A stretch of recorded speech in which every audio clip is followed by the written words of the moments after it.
Sir को और चिंतन सर को, जिन्होंने आज समय निकाल के आज हमारे इस प्रोग्राम की शोभा बढ़ा रहे हैं। साथ ही हमारे first president of IET Ahmedabad centre Smriti madam, x chairman VK Jain sir और कृपाली मेरे कमेटी मेंबर जगत, आप सभी का और जो भी ऑनलाइन जुड़े हैं मैं सभी का हार्दिक स्वागत करती हूँ। जैसा आप लोग जानते हैं कि IET अहमदाबाद सेंटर इस साल अपना स्वर्ण जयंती वर्ष मना रहा है, तो हमने अपने सीनियर्स को रिस्पेक्ट देने के लिए उनके काम सभी लोगों तक पहुँचे कि उनका क्या योगदान रहा है। जैसे हम कहते हैं कि किसी भी बुलंद इमारत की अगर नींव मजबूत होती है तो ही वो इमारत बुलंद होती है। तो उसी कड़ी में हमने एक परिचर्चा की शुरुआत की है जिसका नाम हमने दिया हुआ है कि IET अहमदाबाद के सुनहरे अतीत से लेकर उज्जवल भविष्य तक। तो हमारी इस बुलंद इमारत के ये जो मुख्य किरदार कह सकते हैं आप, नींव हैं।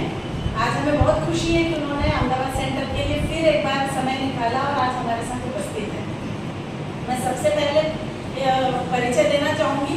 परिचय अगर मैं विस्तार में देने जाऊँ, उसको भी मैंने छोटा किया है, तो भी गागर में सागर भी नहीं समा रहा है। फिर भी मैं कुछ कहना चाहूँगी। जीसी जैन सर 1981 आज से 45 साल पहले IET अहमदाबाद सेंटर के सेक्रेटरी रहे हैं और सर जो है उन्होंने वाशिंगटन DC से उन्होंने अप्लाइड साइंस में उन्होंने सैटेलाइट कम्युनिकेशन सिस्टम में उन्होंने पोस्ट ग्रेजुएशन किया है। उसके बाद उन्होंने डॉक्टर APJ अब्दुल कलाम, यशपाल जैसे हमारे स्पेस साइंस के जो नायाब हीरे हम कहते हैं, उनके साथ उन्हें काम करने का अवसर मिला। तो ये हमारा बहुत सौभाग्य है कि सर आज हमारे साथ हैं। उन्होंने स्पेस एप्लीकेशन सेंटर में 16 सालों तक काम किया है और काफ़ी स्पेस प्रोजेक्ट्स जो इम्पोर्टेंट थे, जैसे कि साइट एक्सपेरिमेंट है, satellite instructional intelligence experiment, Indian national satellite communication INSAT, world wide monsoon experiment of world meteorological organisation जैसे प्रोजेक्ट्स पर काम किया। बहुत सारी कमिटीज़ के मेंबर रहे हैं, जिसमें department of electronics, government of India, Prasar Bharati, ministry of education, university grant commission, और उसके अलावा उन्होंने बहुत जगह मीडिया सेंटर को सेटअप किया है, जैसे अक्रॉस द इंडिया, और वो यूनेस्को के भी मेंबर रहे हैं टीम के। एंड उन्होंने सेवरल एशियन कंट्रीज़ में ट्रेवल किया है कंट्रीब्यूशन ऑफ साइड प्रोजेक्ट्स पर टॉप देने के लिए। उन्होंने अपना खुद का एक बिजनेस शुरू किया 1984 में, और वो MCBS जो वर्ल्ड की जानी मानी कंपनी है, MCBS ग्रुप ऑफ कंपनीज के फाउंडर हैं सर। और आज हमारे घरों में जितने भी घरों में इंडिया में DTH लगा है वो सब सर की कंपनी की देन है। सो हम आपका हार्दिक स्वागत करते हैं सर। और आपका जो सेवरल अवार्ड्स में आपको 1976 में डिस्टिंग्विश्ड अचीवमेंट अवार्ड मिला, फिर उद्योग श्री अवार्ड, उद्योग Ratna award, Rashtriya Udyog Ratna award, then national industrial excellence award, national education and human resources development organisation की तरफ से, फिर आपको Samrat Chandragupta Maurya award government of Gujarat ने दिया 2019 में। इस तरीके से, और उसके अलावा IET का जो कॉर्पोरेट अवार्ड MCBS को मिला 2015 में। तो सर हम बहुत शुक्रगुजार हैं आपके और आपका हार्दिक स्वागत करते हैं।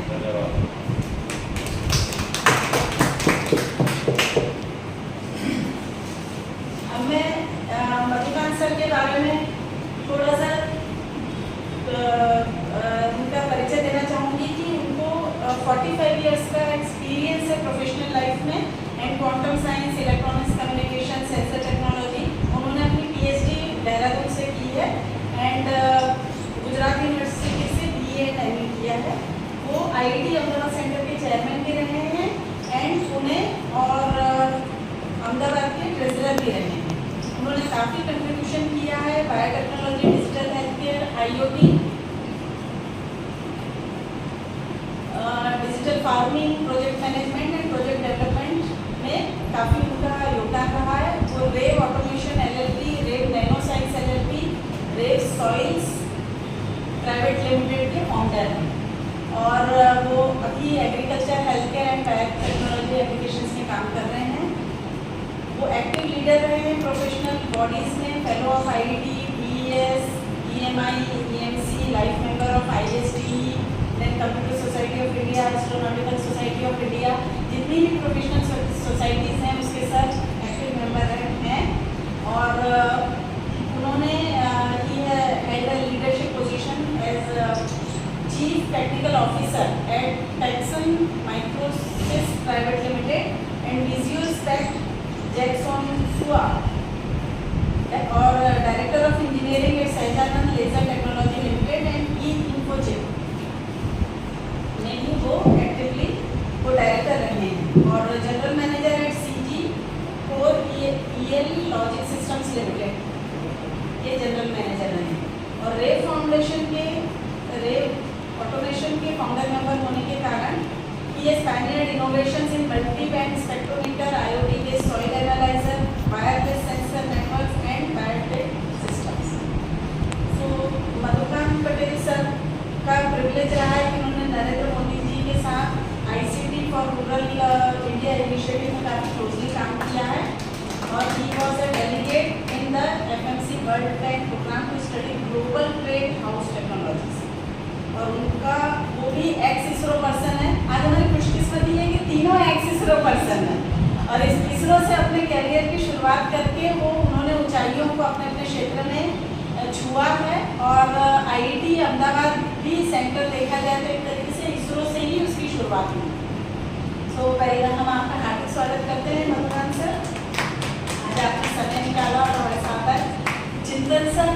चिंतन सर को जितना मैं जानती हूँ वो लेखक तो है ही, बहुत अच्छे गुजराती भाषा में बहुत अच्छी पकड़ है और ये इसरो के एक्स साइंटिस्ट हैं। उन्होंने अहमदाबाद सेंटर के चेयरमैन देन सेक्रेटरी के रूप में उन्होंने काम किया है और उनका जो प्रोफेशनल कैरियर 37 ईयर्स का सेट इसरो में है and he was deeply involve in research and development. उनका जो कंट्रीब्यूशन रहा है सेटकॉम प्रोजेक्ट्स में, जैसे साइट, स्टेप एंड गैप को GAP, specializing in the design and development of audio and video baseband equipment as well as the implementation, operation and management of networks. उनका जो post graduation course in he was also visiting faculty members at different engineering colleges and for the international post graduation course in SETCOM that was organized by ISRO, उसकी तरफ से वो गए। फिर उन्होंने अपने टेन्योर में as a chairman of IIT Ahmedabad centre जो इंस्टीट्यूशन में अपनी डायमंड जुबली सेलिब्रेट की थी 2013 में। और उसके अलावा उनकी जो एक्टिविटीज़ थी वो technical and scientific lectures, special day celebration, student coaching, counselling, guidance, conducting examination and organisation, वो सब काफ़ी सारा अहमदाबाद सेंटर में उन्होंने काम किया है। देन उसके बारे में हम आगे और सर से ही पूछना चाहेंगे। सो सर, हम आपका हार्दिक स्वागत करते हैं और सर के टेन्योर में ही राजकोट सब सेंटर को सेंटर के रूप में मान्यता मिली। तो सबसे पहले मैं आप लोगों का फिर से धन्यवाद देना चाहूँगी सर। और एक जो प्रश्न है मेरा सबसे पहले सर जैन सर से, सर आप तो सबसे पुराने हैं अभी जिनसे हम मिलते हैं और IIT में हमारा इंटरेक्शन होता है, तो उस जमाने का IIT और आज का IIT में आपको क्या अंतर दिखता है? पुराने ज़माने का जो IIT था उस टाइम जब शुरू किया गया और कला साहब चेयरमैन थे, मैं सेक्रेटरी था। It was just the beginning, but it was a good achievement because Professor Yashpal got the Marconi Award और उस टाइम हमने उनको फैसिलिटेट करने के लिए अटीला में एक बहुत बड़ा सेमिनार किया। मेरे को जहाँ तक मेरी याददाश्त है कि IIT की बिल्डिंग थी, एक अच्छी बिल्डिंग थी। कला साहब ने अपना पूरा समय लगाकर, अपनी पूरी एनर्जी लगाकर उसको चालू किया। उसके परिणाम स्वरूप जो है आप IIT का ये सेंटर देख रहे हैं। IIT में बहुत अच्छे काम होते हैं। 2 साल पहले मैंने भी स्टूडेंट्स डे के ऊपर जो है एक एंटरप्रेन्योरशिप डेवलपमेंट के ऊपर जो है एक सेमिनार किया था। अभी भी प्रीति मैम ने इनिशिएटिव लेके इसको बहुत अच्छे ढंग से आगे ले जा रही हैं। मेरे ख्याल से IET should be doing very well, and I wish all the best for this center and Preeti ma'am and everybody. Thank you. Thank you so much, sir. Sir, यही प्रश्न मैं आपसे पूछना चाहूँगी मधुकर से कि आप के उस मतलब पहले जो IET था, आप तो काफ़ी सालों से मेंबर रहे हैं, उसके बाद आप चेयरमैन बने, तो कितना आपने उसमें अंतर देखा और क्या आप लोगों को चुनौतियों का सामना करना पड़ा? धन्यवाद जी, बहुत अच्छा इन्फॉर्मेशन दी गई थी और एक सवाल पूछने के लिए तो मेरे अपना मेंबर IET का 1974-75 वहाँ पर गवर्नमेंट से राजकोट में की एक बड़ी संस्था है उसमें लोग काफ़ी तरक्की कर सकते हैं। पता नहीं मुझे कि IET क्या है वो है, लेकिन वो ये वो अच्छा इंस्टीट्यूट है और यूनिवर्सिटी है, कुछ जो फीस है उसका मैंने पे किया और बनाने और फर्स्ट मेरा जर्नी IET अहमदाबाद में यहाँ पे सेंटर है तो मैं दिया बीएस पटेल और SP दरे साहब प्रोग्राम जाते हैं शाम को, और सेंटर शाम को खुला रहता था IET के अंदर। वहाँ पर भी जाया करता था मिलने के लिए भी ये क्या कर रहे हैं, हमारे क्या काम हो सकता है। तो मुझे बड़ा मैं वॉलंटियर काम करना चाहूँगा, मुझे पता है क्या क्या करना होगा। तो तब से मैं वॉलंटियर काम कर रहा हूँ जब सेक्टर ज्वाइन हुआ IET के लिए। तो जब भी कुछ सेमिनार है कोई इवेंट लेक्चर मुझे बुला के बता रहा है कि क्लास आपका एक्टिव हुए तो क्लास आपको जैसे सब शाम को यहाँ पे आ गए ऑफिस में, तो ऑडियो भी देख रहे थे तो वहाँ में जाता हूँ, वो सब किसी बातें होती है, चेक्स करवाते हैं, लिखवाते हैं, तो उससे IET टूट जाए। और जब मैं 80 उठा के उठना चला गया 10 साल, तो वहाँ पर भी मैंने काफ़ी काम किया और जब वापस आए तो चेयरमैन तो सत्ता वर्णन करूँ यहाँ पे अगर तो ये पूरा बड़ा रहता है और गवर्नमेंट चीज़ यहाँ पे पूरा फॉर्मेट में काफ़ी लैंड के लिए बाकी ऑफिस में, क्योंकि यहाँ पे सभी नहीं था, इतने क्लास चलते हैं, लैब चलते हैं, तो सुबह 7 बजे से लेकर रात को 8-9 बजे तक इस तरह लोग लाइन करते। और वही जो हमने बड़ा पीस पटेल साहब ने, SP साहब ने, बड़ा साहब ने कि अगर कोई तरक्की करनी है तो इस समय ही हमको फुटेज चाहिए, यहाँ पर लोग आने चाहिए, वो आएंगे तो उसको सभी से पढ़ेंगे और अच्छी पढ़ाई की, अच्छी क्वालिटी की, लैब की। तो हमने देखा कि बड़ोड़ा से लोग आते थे, रात को जाते थे लैब के लिए, उनका हमारे पढ़ते थे इसका लैब के लिए, और लोग यहाँ पे काम करते हैं। तो ये हमें सुविधा दी यहाँ पे लैब की और मोडल पुलिस सेट के और एली कॉलेज जो काफ़ी प्रोफेसर है उसकी जो गाइडेंस मिलती है वो अनबिलीवेबल है। यहाँ पे लोग को कोई पैसे की बात ज़्यादा नहीं होती, यहाँ पे आते हैं लोग और सेवा करने के उद्देश्य ही आगे तो बच्चों को सिखाए। और देखा वीकेंड में भी सब लोग आते हैं, शाम को भी आते हैं, बहुत सारे देखिए लोग मिले दूसरे साथ 5-6 बजे के बाद यहाँ पे आते हैं, घर में 2 घंटा रहते हैं, तो ये कोई वायरस थी लोग उसको अनबिलीवेबल। तो मुझे लगता है वही मैंने जो बताया था सिंह साहब को पहले चेयरमैन थे कि सर मेरा टारगेट है कि कम से कम 20 लाख रुपये का FD का बढ़ोतरी करना है, तो टारगेट बनाई होगी 20 लाख का एडिशनल FD करना है, मेरा टारगेट है। इतने प्रोजेक्ट कम से कम प्रोजेक्ट की होंगे 10,000 बच्चों के और 20,000 स्टूडेंट उसका हमने कोचिंग किया है हर सब्जेक्ट में। और जो फैकल्टी बेस्ड फैकल्टी जैसे एग्जाम्पल जो वेयर होता है या फिर मेस का भी नहीं आता था या मेस का अच्छा नहीं पढ़ाता। आई गोट कपल ऑफ फैकल्टी एक तो स्टूडेंट था अनबिलीवेबल मैथमेटिक्स और फिर एक उसका भूषण था क्या था ये मैथ्स सिखाना हमारे यहाँ पर कमजोरी है। तो we became so confident maths की जो भी कॉलेज सब है क्लास पढ़ा मैथ्स का कोई ठीक टीचर नहीं होता है, क्योंकि मैथ्स कमजोर तो बाकी सब्जेक्ट में प्रॉब्लम आता है, कम्युनिकेशन में सब जगह फंस जाते हैं। तो मैथ्स को भी कभी ट्राई नहीं सकते, जैसे कि IET में जाना चाहिए।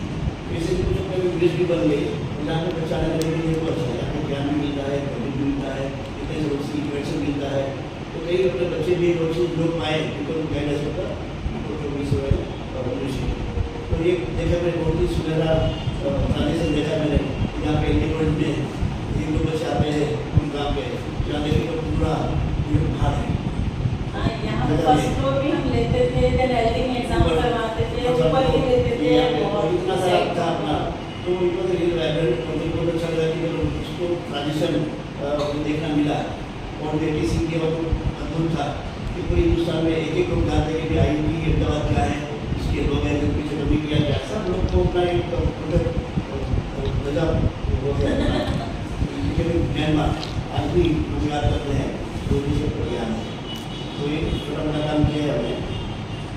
बहुत बहुत धन्यवाद मधुकांत सर। चिंतन सर, आपके अनुभव जानना चाहती हूँ IIT अहमदाबाद सेंटर के साथ क्या रहे हैं? ये IIT की शुरुआत इंडिया इंजीनियरिंग कॉलेज से हुई, एक क्लासरूम से, छोटा सा क्लासरूम था। और जब इलेक्शन होता था, आजकल तो ऑनलाइन इलेक्शन होता है, बीच में कुछ पर्ची डाल के भी इलेक्शन हुआ था, उस टाइम हाथ रेस करके इलेक्शन होता था। इलेक्शन नहीं होता था, सिलेक्शन टाइप होती। और उस टाइम कल्ला साहब थे, दवे साहब थे, जैन साहब थे, ये सब लोगों ने एक अच्छा एटमोसफियर किया। कभी भी कल्ला साहब को मैं ऑफिस में मिलता था, तब कल्ला साहब रहते थे, और जब मैं यहाँ मिलता हूँ तो मुझे काम नहीं होता। एक एटमोसफियर ऐसा था, फैमिली एटमोसफियर, कि सब लोग घुल मिल के एक साथ प्लानिंग करते थे और प्रोग्राम बनाते थे। एक प्रोग्राम मुझे याद है, महिलाओं के लिए हमने प्रोग्राम किया था, जो जिसको ज़रूरत है, नीडी विमेन, उनके लिए नोराड करके प्रोग्राम दिया था। That was granted by Norwegian government. और मेरा सौभाग्य रहा है कि उसके संचालन में मेरी भूमिका है। तो आप जो अपनी लाइब्रेरी या क्लासरूम ये सब देख रहे हैं जो साइड में, ये तो पहले था ही नहीं, वो सब कंप्यूटर रूम, और कई महिलाओं को प्रशिक्षित किया। और मुझे आनंद इस बात का है, तो उसमें से 3 या 4 महिला को इसरो में भी सर्विस मिली बिकॉज ऑफ नोरा। तो कोई भी इंस्टीट्यूट हो, IIT हो या दूसरी कोई भी, जब वो समाज के लिए कुछ करने लगती है, तभी उसका होना सार्थक है। और वो सार्थक में मैं भी कुछ कर पाया, उसका मुझे संतोष। Thank you so much sir. आपने बिल्कुल सही बात कही कि IIT एक ऐसा प्लेटफॉर्म है जहाँ सभी लोग, कोई कितने भी ऊंचे पद पर काम कर रहा हो, जब हम इस प्लेटफॉर्म पर मिलते हैं तो बिल्कुल फैमिली जैसे मिलते हैं, और इतना स्ट्रॉन्ग बॉन्डिंग रहती है, और एक दूसरे को मदद करने के लिए हमेशा तत्पर रहते हैं। तो मुझे ऐसा लगता है कि IIT अहमदाबाद सेंटर ही 71 ईयर्स हो गए हमारे IIT को, तो पूरे देश में इतने सारे लोगों के स्ट्रॉन्ग नेटवर्क है, तो उनके डेवलपमेंट में बहुत योगदान रहा है। सर, मैं आपसे पूछना चाहूँगी जैन सर,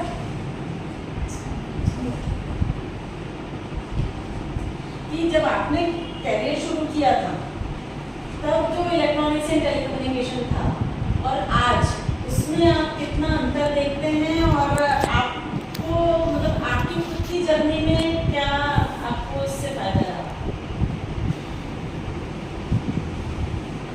देखिए, मैंने अपनी master of engineering Indian institute of science से कंप्लीट कर मैंने इसरो ज्वाइन किया। उस टाइम इसरो बना नहीं था, एक डिवीजन था जिसको हम इलेक्ट्रॉनिक सिस्टम्स डिवीजन कहते हैं। वो इलेक्ट्रॉनिक सिस्टम्स डिवीजन में हम 15 से 20 इंजीनियर्स काम करते थे। उस टाइम की टेक्नोलॉजी इस तरह की थी कि कहीं भी हम लोग वो इक्विपमेंट बना रहे थे जो वर्ल्ड में कहीं नहीं बनते। तो जो आज हम मेक इन इंडिया की बात करते हैं, ये हमने आज से 50 से ज़्यादा साल पहले ही चालू कर दिया। हम लोगों ने 100 वाट सॉलिड स्टेट टीवी ट्रांसमीटर बनाया। उस टाइम उसकी टेक्नोलॉजी कहीं नहीं मिलती। हम लोगों की ही एक पोस्ट थी कि भाई ये इस तरह से बनेगा, और हमने सक्सेसफुली बनाया, और उसका know how Gujarat communication electronics limited को ट्रांसफ़र किया, जो बाद में दूरदर्शन ने अपने टेलीविज़न एक्सपांशन के लिए पूरे देश में यूज़ किया। इसी तरह जो साइट का प्रोजेक्ट किया था उसमें टेलीविज़न का प्रसारण पहली बार सैटेलाइट के जरिए भारत के 2400 गांव में किया गया। It was the first and the world's largest communication project in India. उसमें जितने भी इक्विपमेंट थे वो इंडिजिनसली ही बनाए गए थे। एंटीनास बनाई गई थी, रिसीवर्स बनाए गए थे, टीवी सेट जो बनाए यूज़ किए गए वो इंडिया में ही बनाए यूज़ किए गए और वो भी सॉलिड स्टेट टीवी बनाए गए। हमारे यहाँ जो हमारे सीनियर हैं मिस्टर दास गुप्ता, रूप दास गुप्ता और मिस्टर बी गुप्ता, उनने सॉलिड स्टेट टीवी का डेवलपमेंट किया। हमने उस टाइम कुछ ऐसे प्रोजेक्ट किए जो इंडिया और वर्ल्ड में पहली बार हम लोगों ने एक 5 वाट टीवी ट्रांसमीटर बनाया शुरू में, और उस 5 वाट टीवी ट्रांसमीटर से कानपुर का जो इंडिया और इंग्लैंड के बीच में मैच हुआ, क्रिकेट मैच, उसको हमने ट्रांसमिट किया, टेलीवाइज किया कब 1973। तो उस टाइम जो है this was the first we developed a smart transmitter, we took it to Kanpur Green Park stadium, वहाँ लगा के वो पहली बार टेलीवाइज किया। तो कानपुर में एक कंपनी थी जो टीवी सेट बनाती थी, हम लोगों का स्टूडियो इक्विपमेंट और ये सब ले जाके ट्रांसमीटर ले जाके उसको टेलीवाइज किया। तो जो भी हम लोगों ने टेक्नोलॉजी के बारे में सीखा, समझा, उसका परिणाम ये है कि इसरो इतना आगे डेवलप हुआ। उस टाइम हम लोगों की एक ही माइलस्टोन होता था कि जो भी बनाना है सब इंडिजिनसली बनाना है। उसके लिए कंपोनेंट्स, मटेरियल्स बहुत कम मिलते थे, फिर भी यहीं के कंपोनेंट्स, यहाँ का डिवाइसेस कुछ छोटा मोटा बाहर से लाना पड़ता, और उसके जरिए हम लोगों ने इतने बड़े बड़े काम किए। नो डाउट सैटेलाइट्स के लिए हमको सहायता नासा से मिली थी कि उनका सैटेलाइट था, और नासा ने हमारे इंजीनियर्स को कुछ क्षेत्र में जैसे सैटेलाइट रिसीवर्स वगैरह में ट्रेनिंग दी। वो एक बहुत अच्छा प्रयास था। इस प्रोजेक्ट के जरिए, जिसको सैटेलाइट इंस्ट्रक्शनल टेलीविज़न एक्सपेरिमेंट कहते हैं, उसके जरिए इसरो का आगे फ्यूचर का एक्सपांशन हुआ। उसके बाद इनसेट प्रोजेक्ट आया, बीच में स्टेप सैटेलाइट प्रोजेक्ट आया, सिम्फनी सैटेलाइट प्रोजेक्ट आया, एप्पल सैटेलाइट प्रोजेक्ट आया। उसके बाद इनसेट, इंडियन सैटेलाइट कम्युनिकेशन, वो काम हुआ। फिर धीरे धीरे करके जो EST में हम लोग थे, काम करते थे, उनके काम के जरिए सैक स्पेस एप्लीकेशन सेंटर में पेलोड फैब्रिकेशन ग्रुप बनाया गया। उसी में से कुछ लोगों ने निकल के रिमोट सेंसिंग ग्रुप बनाया। इस तरह से EST से निकले हुए लोगों ने स्पेस एप्लीकेशन सेंटर बनाया, और वहाँ से धीरे धीरे करके इसरो एक्सपांड हुआ, इसरो की भूमिका रखी गई। मेरे पास एक 2 मिनट का वीडियो है, वो आपको मैं दिखाता हूँ। तो इस तरह से जो है देश में इलेक्ट्रॉनिक्स को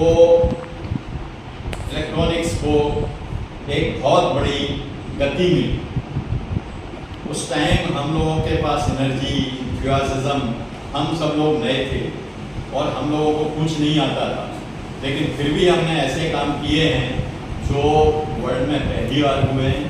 इसरो की जो नींव डाली गई, उसमें हम लोग वर्क को अपना वर्शिप मानते थे, वर्क को हम अपना धर्म मानते थे।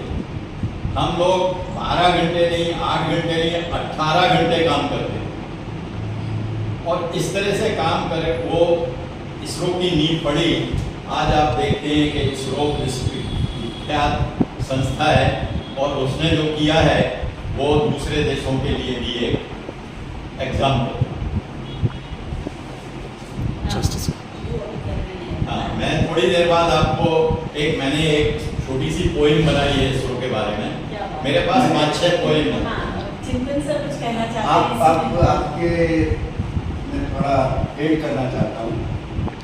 नहीं, वो आवाज जाएगी। ये जो स्वदेशी, स्वावलंबन, आत्मनिर्भर,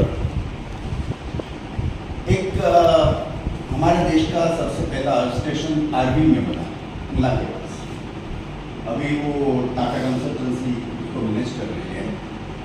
सब कुछ बाहर से बनवाया गया था, उसका कंट्रोल पैनल मंगवाना था बाहर से, तो मैंने बोला चलो बाहर से मंगवा। अभी डॉक्टर विक्रम साराभाई ने बोला कि बाहर से क्यों मंगवाएंगे, कांच की मेक इट। उनको उनके देश पर, देश के इंजीनियर के कौशल्य पर उतना भरोसा था कि उन्होंने एक इंस्टीट्यूट या तो फैक्ट्री की नींव डाली, PCI है हैदराबाद, और वहाँ वो कंट्रोल पैनल बना, वो आर्मी में बना। तो ये जो स्वदेशी की बात है, उसके जो इसरो के लिए आप बोलते हैं तो उनकी जनता है डॉक्टर विक्रम साराभाई। सर इसमें आप कुछ ऐड करना चाहेंगे? फिर हम जैन सर वाला आपने मुझे बहुत अच्छा सा कम्युनिकेशन की हिस्ट्री जैसे मैंने भी सीखी, मेरा एक्सपीरियंस शेयर करूँ तो जो मेरा नॉलेज जो टोटल प्रोजेक्ट था, उसी प्रोजेक्ट के लिए हम लोग 1977 में तो डे 1 से 5 साल 6 साल हम लोग नॉलेज में जुड़े रहे। तो IBSC से डेटा लगा था स्पेस में से, IBSC Vikrant Mumbai to New York ये डेटा की गई थी। जब IoT का नाम नहीं हुआ था IoT का, वो टाइम पे लोग IoT कर रहे थे डिफरेंट थिंग्स। तो ये जो इंडिजिनियस पेरोड बनाया, वो पेरोड बना है सेट में, वो जाता है बलून के साथ ऊपर, और डेटा था विक्रांत स्टीमर में, और विक्रांत से मुंबई डिफरेंट नेटवर्क, और डिफरेंट नेटवर्क से मुंबई की टेलीग्राम नेटवर्क में। तो रेट था स्पीड ऑफ ट्रेन 60 पोर्ट पर सेकंड, 60 पोर्ट पर सेकंड। तो 60 की सूचना देगा वो प्रिंसिपल पे एक्सपीरियंस किया और डेटा भेजने की तो विक्रांत को दियो। तो ये हमने किया है। सुबह आलम वगैरह पिरामिड की बात कर रहे हैं, तो पिरामिड का जन्म तो नहीं इसका आलम पिरामिड यूज कर रहे हैं हमारे प्रोजेक्ट में उसमें 60 बोर्ड को नाविया पिरामिड। तो ये जब देखी तो कई सारे रुपया चढ़ावा है, मोडा में कंप्यूटर फाइबर वायरलेस सेंसर दुनिया भर की तो वही बात है। लेकिन ये शुरुआत थी तो तब भी काफ़ी कॉन्फिडेंस चल रहे हैं तो यही कोई हिंदुस्तानी है, तो हमने कैसे लेकर के उसको पूरा बोल सकते हैं बात की भाषा में, क्योंकि वो कोई मीडिया है ही नहीं, ना डेटा कम्युनिकेशन है, ना इंटरनेट कुछ भी नहीं था। तो वो टाइम में डेटा भेजना है आपको और एजेंसी से जियो, तो ये टेलीग्राम नेटवर्क ओडी नेटवर्क था। तो बोला कोई साइंटिस्ट नहीं इसरो से कि टेलीग्राम चलता है दुनिया में, यहाँ से मेरे मोडा टाइम होता है और वहाँ पे टेलीग्राम की भाषा जाता है, वहाँ पे मोडा है सर्वर को ठीक करता है। तो टेलीग्राम थ्रू डेटा कम्युनिकेशन जो किया, तो पूरा इनोवेशन बोला जो भी बोला, तो इस टाइप की जुगाड़ करके भी इंटरनेशनल कम्युनिकेशन किया हुआ है। और एजेंसी को भी हो, तो ये जर्नी है। आजकल के जो हमारे जेंजी को बोलेंगे ना तो उन्हें दूसरे घर की बात लगेगी क्या है, उनको तो कुछ समझ उनके लिए तो मोबाइल फोन की पुरानी चीज तो IoT जुड़ा का नाम दुनिया के देश ने, लेकिन IoT का एक्सपेरिमेंट हमने शुरू किया है। इसमें पता है कि हिंदुस्तानी स्वदेशी make in India, make in India किया हुआ है जो उसका पहले को जवाब नहीं दुनिया के पास। क्या बात है, उसी के इनोवेशन हुआ है IoT के हिंदुस्तान में। बहुत ही बढ़िया सर। आप लोगों का इतने एक्सपीरियंसेस के लिए ही हम लोगों को आज की जनरेशन को ये पता चला, और इवन हमें भी बहुत सारी चीज़ें मालूम नहीं है। मेरे पास बहुत वीडियो हैं जो कंट्रीब्यूशन है उसके बारे में यहाँ दिखाया हुआ है। आवाज़ है, ऑडियो।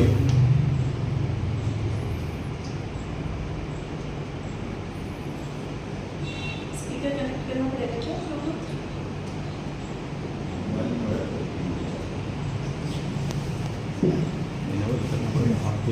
उनकी गाइडेंस से वो दोनों कैसे जोड़ना, वो भी यहाँ सीखने को मिला। और उसकी वजह से जो ऐसे काम में कुछ 1 हफ्ता लग जाता है, वही से काम ये सब जोड़ देने से शायद 1 दिन में हो जाए, तो उसकी वजह से एफिशिएंसी बढ़ जाती है। तो आज तो अभी तो वैसे बहुत कुछ चेंज हो गया है। जो एक समय में ऑसिलोस्कोप पे था या सोल्डरिंग आयन पे था, वो सब आजकल तो कंप्यूटर की की पे आ गया है। मगर जो आपकी थियरी है उसको बीच जोड़ना चालू रखें तो एफिशिएंसी बढ़ जाती है और उससे आपका प्रोग्रेस होता है डेफिनेटली। जैसे एफिशिएंसी बढ़ती है, you also progress and along with that your institute, that is ISRO is also growing. So what I said that जैसे ISRO ग्रो हुआ उसके साथ मैं ग्रो हुआ, या तो जैसे मैं ग्रो हुआ उसके साथ ISRO ग्रो हुआ। ये एक सब एक से जुड़ा हुआ है, कोई अलग नहीं है। जैसे आपकी बात से जो मुझे समझ में आया और जो मैं खुद भी पर्सनली फील करती हूँ, आज 23-24 साल से मैं भी आईआईटी से जुड़ी हुई हूँ, कि आईआईटी एक ब्रिज का काम करता है लोगों के बीच में, इंस्टीट्यूशंस के बीच में, स्टूडेंट और इंडस्ट्री के बीच में। तो वो जो एक गैप है वो आईआईटी उसको कम करता है और उनको अपॉर्चुनिटीज देता है। तो मैं जैन सर, आपके कैरियर में, आपके जीवन में आईआईटी से क्या बेनिफिट्स मिले हैं और क्या आपको बदलाव महसूस होता है? आईआईटी हमेशा एक प्रोत्साहन करने की संस्था रही है, स्टूडेंट्स के लिए, प्रोफेशनल्स के लिए, कॉर्पोरेट बॉडीज के लिए, और हमेशा जो है कॉर्पोरेट इंडस्ट्री के साथ मिलकर आईआईटी ने काम किया। उसके कारण जो है लोगों को बहुत प्रोत्साहन मिलता है, इंजीनियर्स को आगे बढ़ने के मौके मिलते हैं, प्रोफेशनल बॉडीज को भी बहुत काम करने के मौके मिलते हैं। 2015 में हमको आईआईटी का कॉर्पोरेट अवार्ड मिला। ये एक प्रोत्साहन का बहुत बड़ा जरिया था जिससे कि हमारी इंडस्ट्री टेलीकम्युनिकेशन एंड ब्रॉडकास्टिंग में बहुत आगे बढ़ी और हम आईआईटी के शुक्रगुजार हैं कि उनने हमारे लिए एक बहुत बड़ा अवसर दिया, प्रोत्साहन दिया, जिससे हम आगे काम करने में सफल हैं।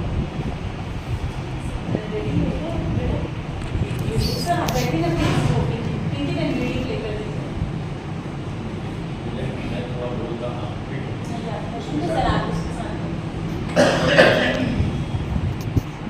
एक छोटा सा वीडियो सर का जो एक्सपीरियंस के तो विरासत बहुत बड़ी है, बहुत समृद्ध है, उसमें से हम एक छोटा सा बूंद हम कह सकते हैं वो लेकर हम देख रहे हैं।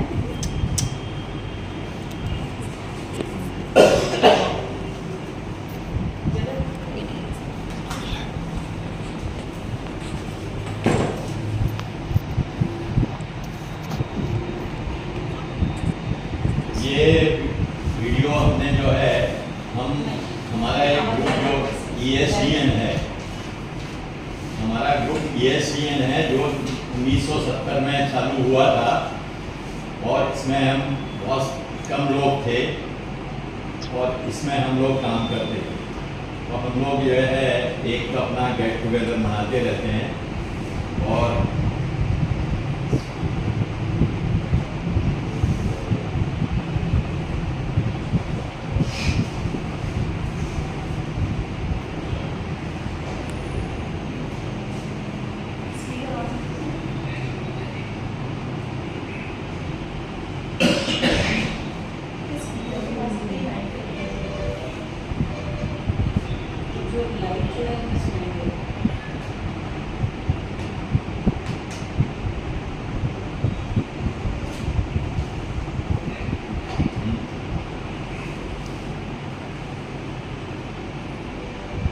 चलो ठीक है, कोई बात नहीं, आपको तो मेरी हो तकनीकी समस्या का हमें सामना करना पड़ रहा है, उसके लिए हम क्षमा प्रार्थी हैं।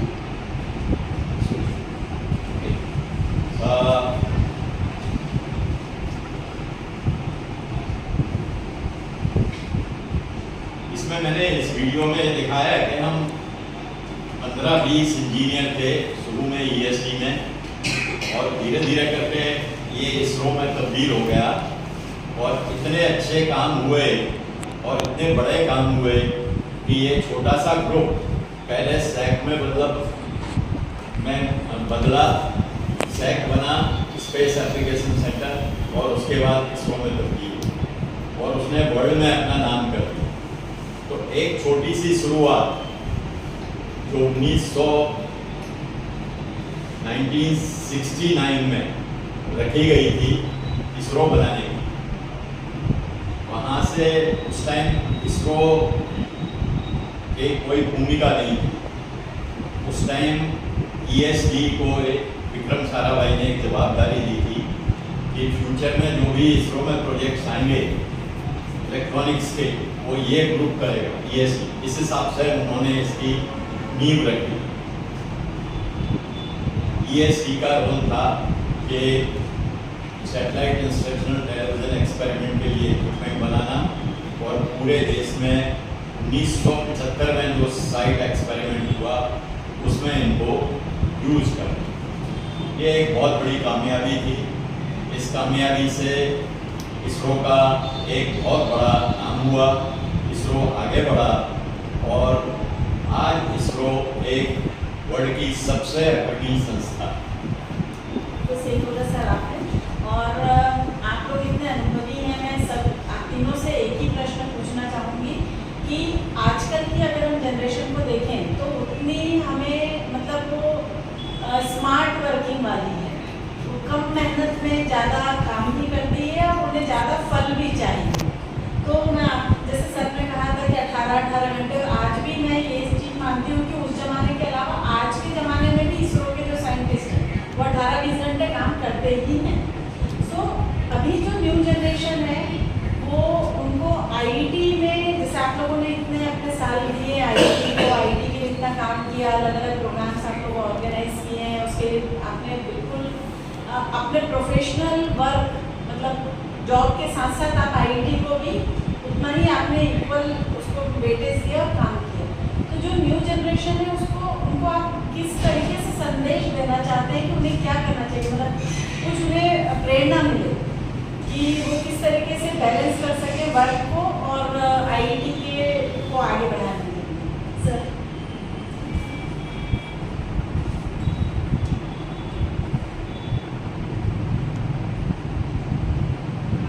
देखिए, IIT आज पूरे देश में फैला हुआ है।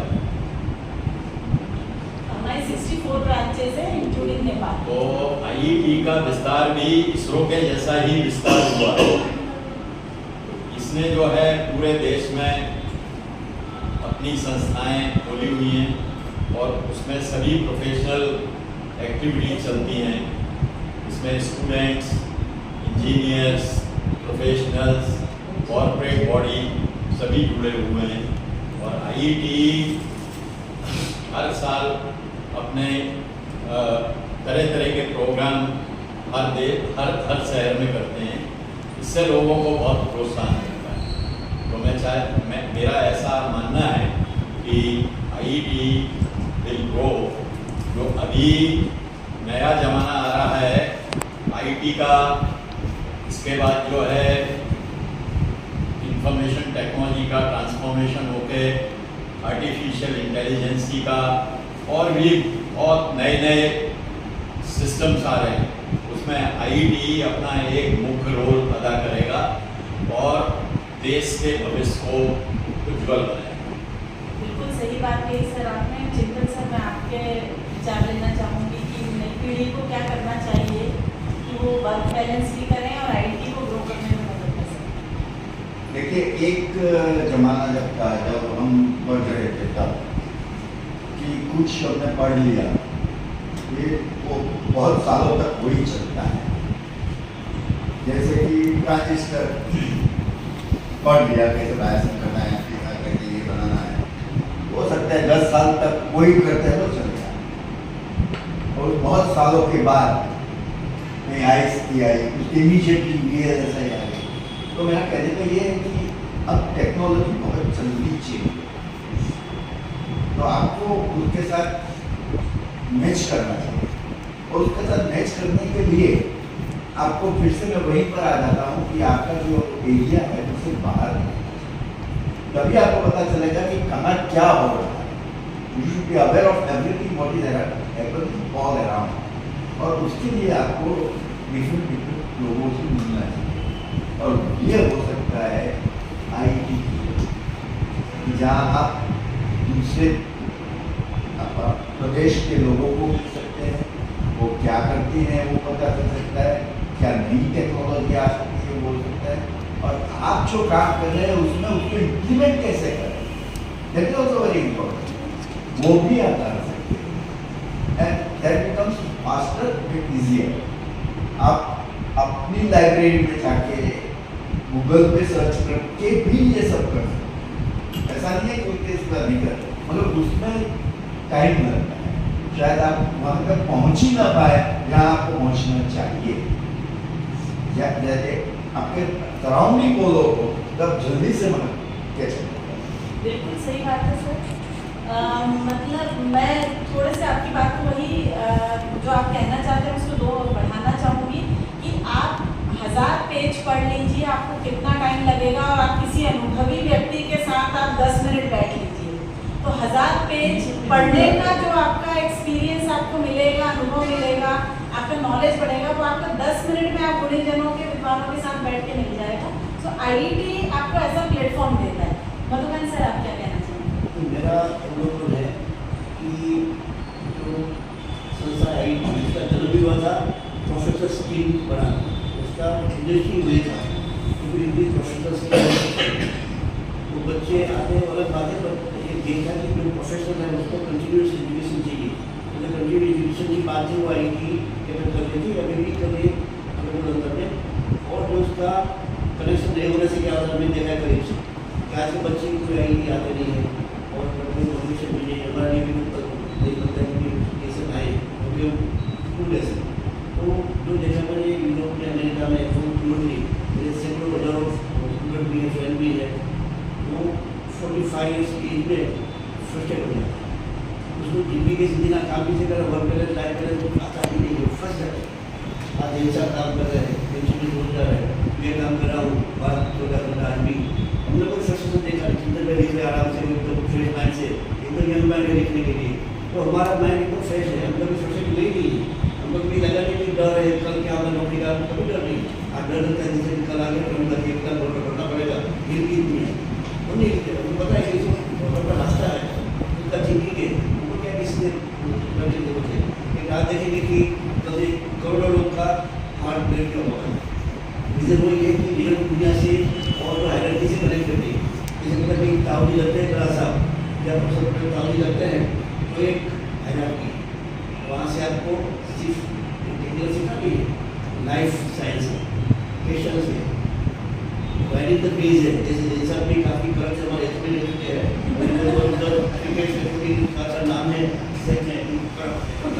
वो हमेशा कि आपका फंडामेंटल ये ट्रिगर आना चाहिए, उसको ट्रिगर पूरी आता है, ट्रिगर लाइक दिस ट्रिगर में लिखा है, ये जो फाउंडेशन है वो आपको यही से मिलते हैं, जैसे कि लैपटॉप वगैरह वाले दिए आप बने तो सॉफ्टवेयर से कुछ भी करो, इंटरफेस क्या है, हार्डवेयर सेंसर क्या है, किसी क्या है, किसी क्या है, कोई दिया नहीं है, तो ये जो बढ़ के इतना ज़्यादा बढ़ गया कि IIT के उद्देश्य के इंजीनियर फंस गए और देने वाला पेपर बन गया, उनका मिलाप है बहुत ही पेनफुल है, वो होना ही चाहिए, आगे तो कल को करना ही पड़ेगा, उतना ये जनता इतनी सोचने लगेगी 45 लगेगा 30 साल सोचने लगेगी, वो ठीक भी होना चाहिए, लेकिन जिसको काम करना चाहिए 50 साल। इसीलिए सर IIT में स्टूडेंट फोरम्स अलग-अलग कॉलेजेस में शुरू किए गए हैं और काफ़ी सक्सेसफुली चल रहे हैं, ताकि स्टूडेंट्स और इंडस्ट्री है, फैकल्टी है, एकेडमिक है, उनके बीच में ब्रिज को गैप को कम किया जाए, स्टूडेंट्स को पता चले कि नहीं भाई बाहर की दुनिया में भी क्या है, टेक्स्ट बुक खेला या मोबाइल फ़ोन से भी अलग कोई चीज़ है। सर आप कुछ कहना चाह रहे हैं? देखिए, हमेशा चैलेंजेस और अपॉर्चुनिटीज़ का ज़माना रहता है। 1998 में जब इंडिया का पहला पोखरण में एटम का टेस्ट हुआ था, उस टाइम USA ने इसरो के ऊपर सैंक्शन लगा दिए कि they will not supply the materials components to ISRO. ISRO ने अपनी मेहनत से उसका रास्ता निकाला। हमारे सामने चैलेंजेस थे, लेकिन एक अपॉर्चुनिटी थी।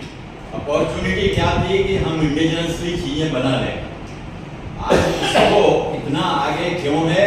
क्योंकि वो चैलेंजेस के साथ आगे बढ़ा है, इंडिजिनाइजेशन के साथ आगे बढ़ा है। आज फिर वही जमाना रिपीट हो रहा है। अब फिर से सैंक्शंस आ गए कि इंडिया को चीज़ें नहीं मिलेंगी, टैरिफ लगा दिया गया है। इंडिया के इंजीनियर्स या जो लोग बाहर जाते हैं उनको वीज़ा नहीं मिलेगा। तो ये कितना बड़ा चैलेंज अब आ गया है। एक ये चैलेंज है, दूसरा आर्टिफिशियल इंटेलिजेंसी का चैलेंज है। इसके कारण हमारे आईटी प्रोफेशनल्स के जॉब जा रहे हैं। कल ही मैं एक मीडिया वाले भाई से बात कर रहा था, उसने बोला कि एआई के कारण उसके ऑफिस में जो 100 लोग काम करते थे, आज एआई के कारण सिर्फ 10 लोग रह गए। तो इतनी कटौती जो है जॉब्स में हो रही है। तो एक बहुत बड़ा चैलेंज हमारे सामने खड़ा हो गया है टेक्नोलॉजी के बदलाव से। दूसरा, हर जगह इस तरह की प्रॉब्लम आने से दूसरे देश अभी कोशिश ये कर रहे हैं कि भारतीयों को जॉब ना मिले। इन दो चैलेंजेस को ध्यान में रख के अब हमको आगे बढ़ना है।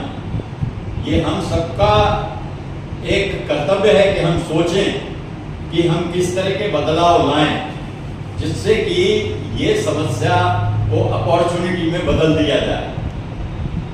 इसी तरह से आईटी को इसके ऊपर पूरे इंडिया में सेमिनार करना चाहिए, रास्ते निकालना चाहिए, लोगों को बताना चाहिए कि इस तरह से हम आगे बढ़ सकते हैं। तो मेरा ये मानना है कि जो चैलेंजेस होते हैं उसके साथ अपॉर्चुनिटी होती है। आईटी को पूरे देश के लिए कुछ नया लाकर हम लोगों को आगे बढ़ाने का, स्टूडेंट्स को आगे बढ़ाने का कार्यक्रम रखना है। बिल्कुल सही बात कही सर आपने। और मुझे ऐसा लगता है कि ये जो है, चाहे वो H1B वीज़ा पर इतनी फीस बढ़ा दी है या दूसरी कंट्रीज हमें किसी न किसी मामले में अब जो मोदी जी का एक आत्मनिर्भर भारत का इतने सालों से चला आ रहा है, और पहले से भी जब विक्रम साराभाई सर का जो सपना था, तो ये शायद हमारे लिए एक अपॉर्चुनिटी है सर कि जो हमारा जो हम कह रहे थे ब्रेन ड्रेन हो रहा है, वो हमारे ही देश के लिए हम काम करें। क्योंकि हमारा जो मतलब एक्सीलेंट जो लोग और ब्रिलियंट लोग तो विदेश चले जाते थे, उनके लिए कमा रहे हैं और हमारा देश वहीं का वहीं रह गया। तो अब शायद ये परिवर्तन आया है तो हमारा देश खुद इतना सक्षम और होगा।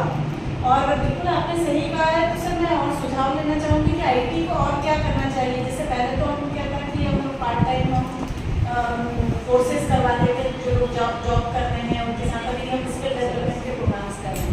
तो आईटी अहमदाबाद सेंटर के लिए आप लोगों के क्या सुझाव हैं कि हम किस तरीके से हमें और काम करना चाहिए ताकि हम देश के विकास में अपना योगदान दे सकें और आईटी का नाम और ऊंचा कर सकें।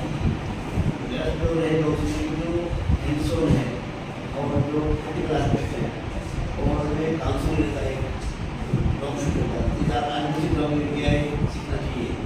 तो ये भी सीखना चाहिए कि गैर की परिभाषा क्या है और किस तरह से बढ़ेगा और क्वांटम साइंस किसी जूनियर डालेगा। तो मुझे 10-20 साल का रास्ता भी दिखाना चाहिए तो वो टिके रहेंगे। तो वो सामर्थ्य डेवलप नहीं दे सकता है कि हम लोग का टैलेंट है, लेकिन वो देने वाला दूर है, देने वाला दूर है।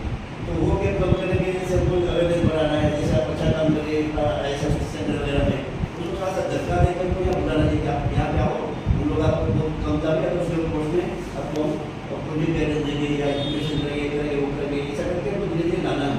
तो फुटेज आया ना यहाँ पे तो अपने लिए ज्ञान देने के लिए साल को 500 भी होना चाहिए।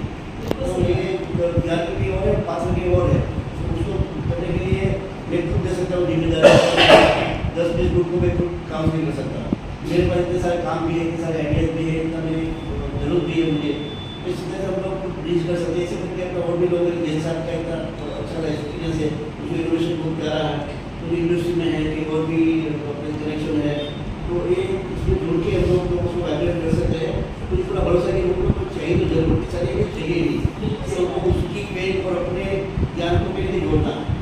तो ये मेरे लिए बहुत लगता है कि अच्छी ये है और I am ready to volunteer. बहुत बढ़िया बात कही सर आपने। हमने भी IASF के साथ हमने ISF के वहीं उनके कॉलेजेस में जाके हम लोग एक्सपर्ट लेक्चर ऑर्गेनाइज कर रहे हैं, ताकि वो सब नहीं आ सकते, अलग अलग शहरों में हमारे ISF है और एक्सपर्ट को हम वहाँ अपना भेज कर, ताकि केवल ISF नहीं, वहाँ और भी दूसरे स्टूडेंट हैं तो वो भी एनकरेज होते हैं कि IIT क्या काम कर रहा है, तो वो भी IIT मेंबर बन सकते हैं।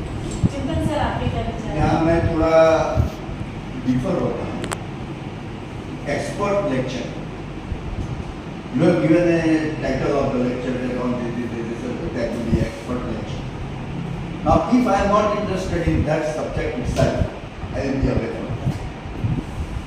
Instead of that, if you can arrange a dialogue between expert and students, that how this has happened and what are the difficulties he faced and how he has come out. At that time, student may also tell that I am facing this difficulty. This may be for the senior students or the newly joined student employees. ये सब से क्या होगा कि जो अनुभव है अभी तो अंतराल जहाँ हो, जो अनुभव है वो अनुभवी लोग एक जगह पर है, जो काम करते हैं उसके बाद ये दोनों को जोड़ते हैं। ये लेक्चर के बाद संवाद वो जब जो चालू हो, तो यदि आप कोई सब्जेक्ट रखते हैं, माइक्रोवेव एंटेना, ये उसका संवाद, तो शायद मैं भी जाऊँ कि ये जो यागी एंटेना ऐसा है वो ऐसा क्यों है? That may be my first question and I get to answer. तो मुझे उसमें से ज़्यादा इंटरेस्ट मिलेगा।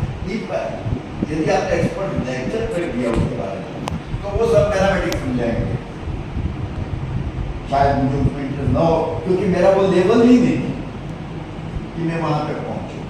यहाँ तक पहुँचाने के लिए संवाद की ज़्यादा जरूरत है लेक्चर।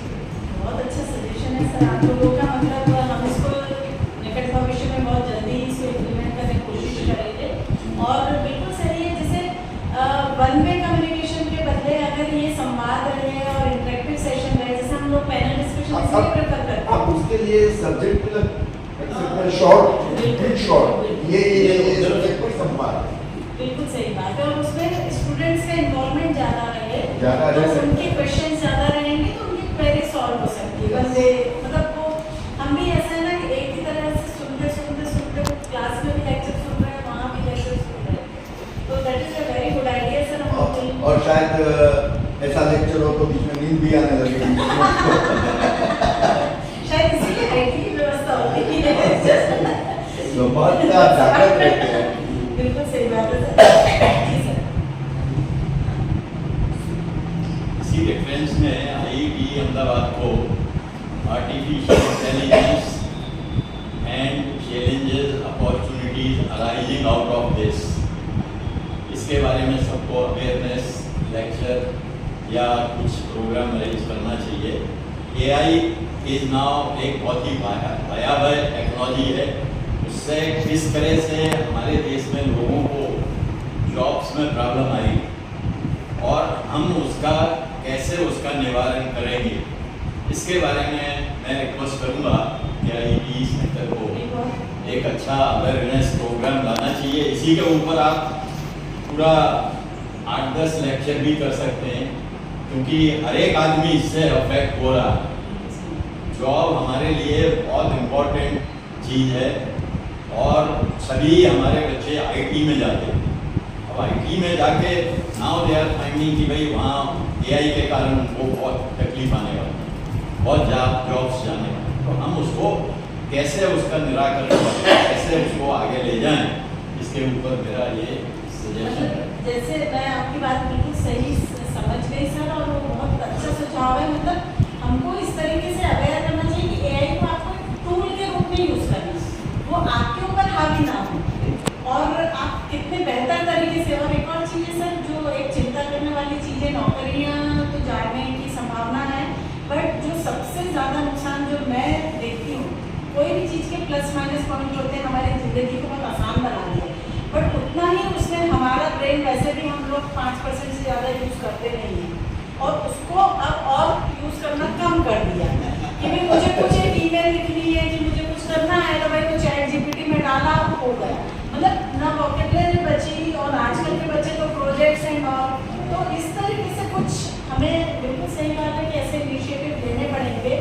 हमने शुरुआत घर से ही होती है, तो आईटी एक हमारा घर है, IT Ahmedabad centre.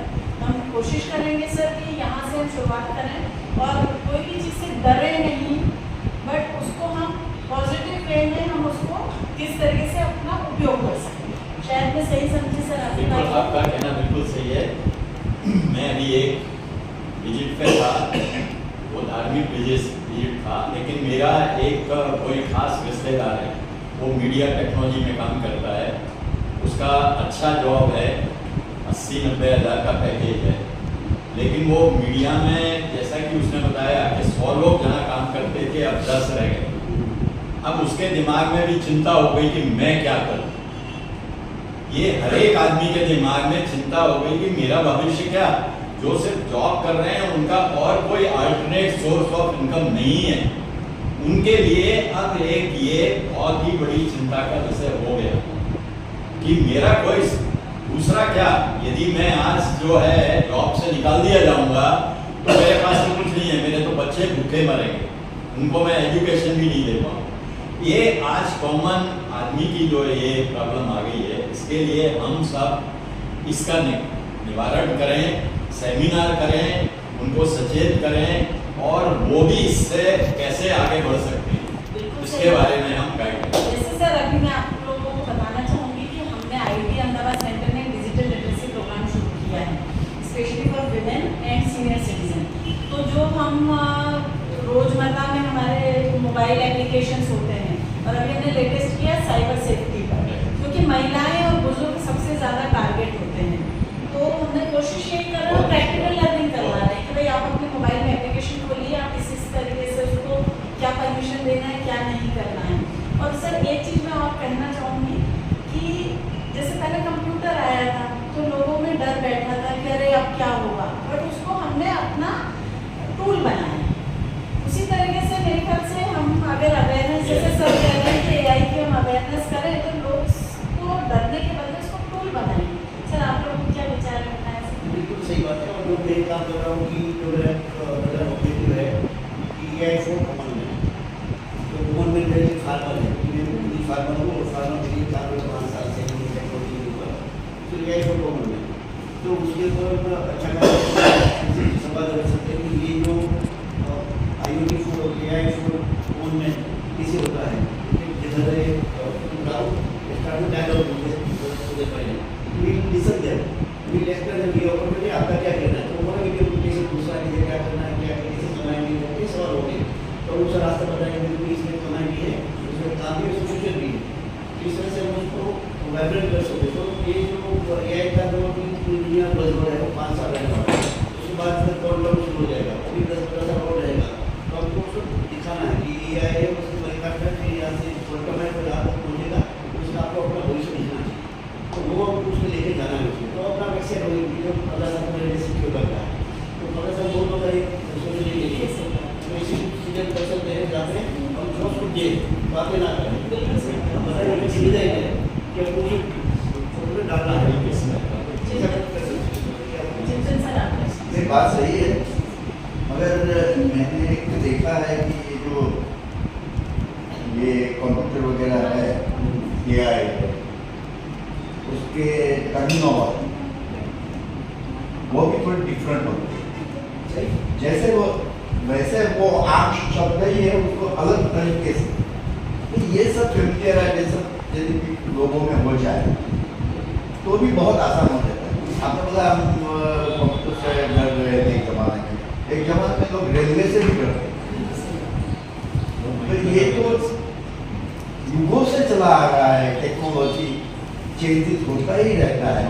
Only thing is अभी ये फास्ट चेंज हो रहा है, तो उसके साथ हमें फास्ट जल्दी चलना है। बिल्कुल सही बात है सर। मैं एक अपनी लेटेस्ट एक एक्सपीरियंस शेयर करना चाहती हूँ कि अभी अपने माननीय गृह मंत्री जी ने 14 सितंबर को ऐसे AI आधारित ऐसे स्मार्ट चश्मे उनका इनोवेशन किया और लोगों को दिए कि जो लोग देख नहीं सकते वो जब वो चश्मा पहनेंगे तो वो पढ़ सकते हैं और वो उनकी भाषा में, चाहे तमिल तेलुगु कोई भी भाषा हो, वो उनको पूरा सुनाई देगा। तो मतलब दुनिया कहाँ से कहाँ बदल रही है। तो वही चीज़ है कि हम उसका कितना पॉजिटिव यूज़ करते हैं और उसको किस तरीके से कैंसर मैं ये वीडियो दिखा देता हूँ, ये ऑडियो इसमें माइक में ले लेता हूँ। जी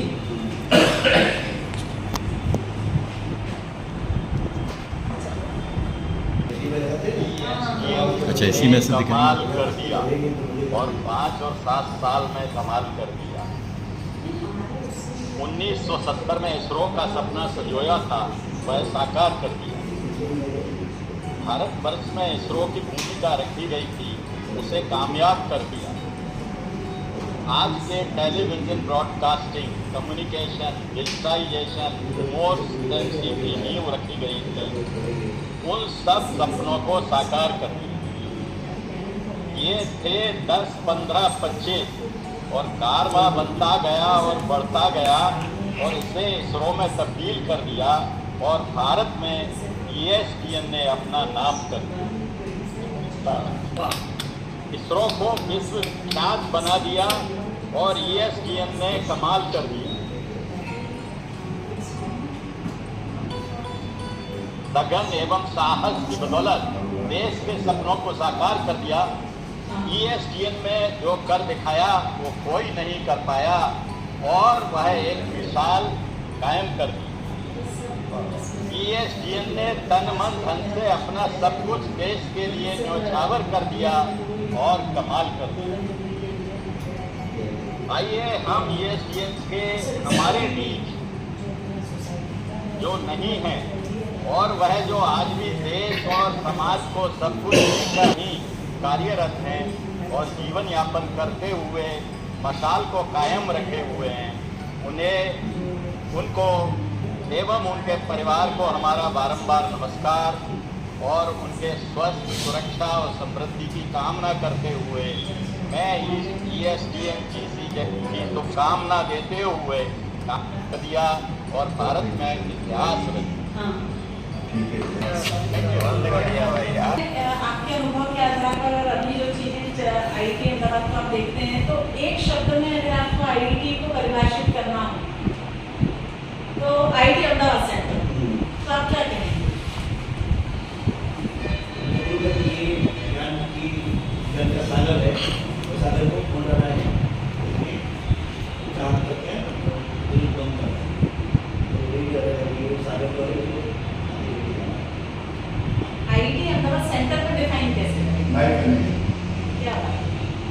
सर आप क्या कहेंगे IIT अहमदाबाद सेंटर? ऐसा बोलूँगा कि अभी अहमदाबाद और गुजरात काफ़ी बड़ा टेक्नोलॉजी में बहुत बड़ा हब बन गया है।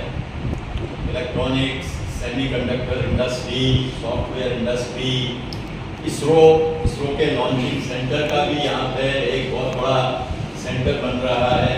इसरो डे एंड नाइट काफ़ी एक्सपांड कर रहा है। इन स्पेस का सेंटर भी आ गया है। तो आप इनका सबका एक फिर से प्रोफेशनल्स ऑर्गेनाइजेशंस का, एकेडमिक इंस्टीट्यूशंस का और दूसरी जो बॉडी है उनका आप एक नया लिस्ट बनाइए और उसके बेसिस पे सबको इकट्ठा करके आप नए सेमिनार कीजिए, जिससे ये अवेयरनेस हो गुजरात में कि गुजरात में इलेक्ट्रॉनिक्स, टेलीकॉम इंडस्ट्री कितनी बढ़ी हुई है, उसका कितना एक्सपांशन हो चुका है और उसको आगे IIT ले जा सकता है। तो यहाँ बहुत इंडस्ट्रियल एक्सपांशन हो चुका है और उसके लिए आपको सबको इकट्ठा करके एक कैटलिस्ट बन के उसको क्या नई दिशा देनी है, उसको जो है आपको इस तरह के प्रोग्राम संयोजन। बिल्कुल सही बात है सर। और हम लोगों ने पहले भी किया था IIT अहमदाबाद सेंटर में और अभी फिर से हम जितनी भी प्रोफेशनल बॉडीज़ हैं, अपनी DES है, CSI है, NII है, हम उनके साथ मिलकर हम अपने प्रोग्राम करते हैं। अलग अलग तरीके से कोलैबोरेशन होता है। तो कोशिश ये है कि सारी प्रोफेशनल बॉडीज मिलकर एक मंच पर आए और वो अपने देश के विकास में योगदान दें कि उनके जो एक्सपर्ट है, हमारे देखिए इतना बड़ा सागर है। मैं सर एक छोटा सा प्रश्न मैं अभी पूछना चाहूँगी, आखिरी प्रश्न, कि अभी जैसे हमारे IIT अहमदाबाद सेंटर की जो मेंबरशिप स्ट्रेंथ है कॉर्पोरेट मेंबर्स की 650 है। उससे पहले जब बड़ौदा और राजकोट हमारे सब सेंटर थे तो हमारे काफ़ी ज़्यादा थी। जब आपने शुरू किया तब तो बहुत कम रही होगी। तो इतना हमारी मेंबरशिप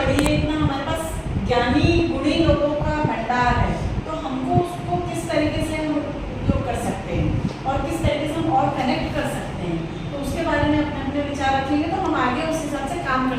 देखिए आप लोग इतने बड़े अनुभवी लोगों का मार्गदर्शन हम लोगों को मिलेगा तो हम उस प्रकार से वो काम कर सकते हैं। जो पता है चिंतन भाई जो संवाद की बात है उनके कैटेगरी नंबर कितने नंबर कितनी स्किल है उसके हिसाब से समाज में लोग पूरी करेगा। जब 5 लोग सवाल करने के लिए साल में 50 स्टूडेंट है तो उनके पास इतना मसाला भी चाहिए, इतना नॉलेज भी चाहिए, क्योंकि सवाल बेचा के भी पढ़ के बताएंगे ऐसा नहीं होता। तो इसी लोग आप कैटेगराइज करें तो सेंसिटाइज करें कि आप किसी इमेज करेंगे आपके टॉपिक पे सवाल करने के लिए तो ये काम शुरू कर सकते हैं। तो कितना नंबर है उसका फायदा लेना है क्योंकि नया बनाने की बात हो रही है जो है उसका कितने उसको किसी कंट्रीब्यूशन में डाले। हाँ मतलब सर अभी इन्वॉल्वमेंट उतना नहीं हो पाता है लोगों का। मतलब बीच में जो मैंने प्रश्न पूछा था कि उनको कैसे एनकरेज किया जाए कि आईआईटी वो मेंबर हैं और आईआईटी इतना बड़ा प्लेटफॉर्म है तो उनको प्रोग्राम्स में हम किस तरीके से एनकरेज कर सकते हैं कि उनका एक्टिव इन्वॉल्वमेंट है। वही तो मैंने पहले बोला था।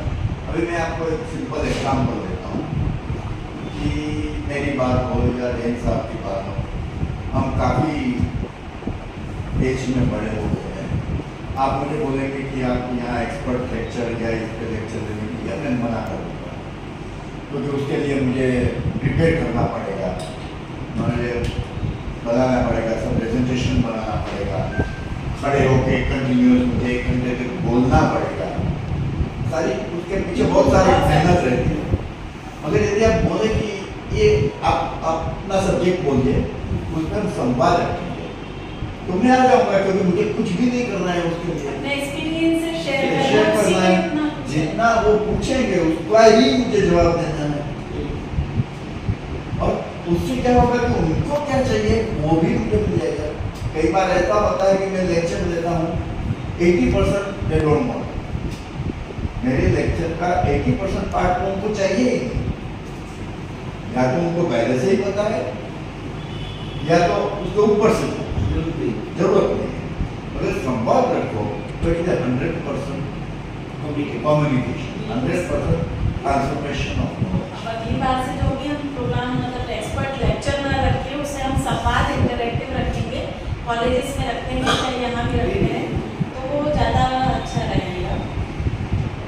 आईआईटी को एक इंटीग्रेशन का काम करना है। इंटीग्रेशन में क्या है, जितनी यहाँ एकेडमिक इंस्टीट्यूशन बहुत खुल गई, बहुत यूनिवर्सिटी हो गई, गांधीनगर में बहुत और अहमदाबाद में, इसी तरह इंडस्ट्री भी बहुत एक्सपांड हुई, इसी तरह जो है दूसरी प्रोफेशनल संस्थाएं भी एक्सपांड हुई। आपको सबका एक विस्तारित एक्सपर्ट लिस्ट बनाकर और आपको सबको बुलाकर एक integrated system banana. Time has come because the era has changed. Now we have entered into a new era, and in this era lot of things have changed, lot of people have come, lot of experts have come, and they should look forward to IET as a integrating body. So this is what we have a lot of jobs to do, and you have a challenge and provide the opportunity to them. That's what it is. Thank you so much sir. आज आप लोगों की बातचीत से काफ़ी सारे मुझे और नए आइडियाज़ मिले हैं और मुझे उम्मीद है कि जो हमारे साथ ऑनलाइन जुड़े हैं उनको भी काफ़ी उनका नॉलेज भी बढ़ा है और काफ़ी उनको चीज़ें सीखने को मिली है और आइडियाज़ भी उनको भी नए आए होंगे। आप लोगों का बहुत बहुत धन्यवाद जो आपने कीमती समय दिया और मैं सभी से ये कहना चाहूँगी कि अगले महीने फिर हम इसी तरीके से एक और हमारे अनुभवी जो मेंबर्स रहे हैं हमारे आईआईटी अहमदाबाद सेंटर को 50 वर्षों में यहाँ तक पहुँचाने में जिनका महत्वपूर्ण योगदान रहा है, वैसे ही हम कुछ हमारे महानुभावों को हमारे अहमदाबाद सेंटर के मैं कहती हूँ हीरे जो है उन्हें हम आपके सामने लेकर आएंगे और उनके अनुभव से हम कुछ सीखेंगे। Thank you sir. एक ही मिनट मैं ऐसा बोलना चाहूँगा कि आईआईटी ने 50 साल बहुत ही अच्छे निकाले और देश के लिए बहुत कुछ काम किया। अब now your goal should be next 50 years. So एक पूरे 100 साल का प्रोग्राम जो आपका और 50 साल तो उसमें जो है आप लग जाइए सब और आईआईटी को आसमान तक की ऊंचाइयों पर ले जाइए। धन्यवाद।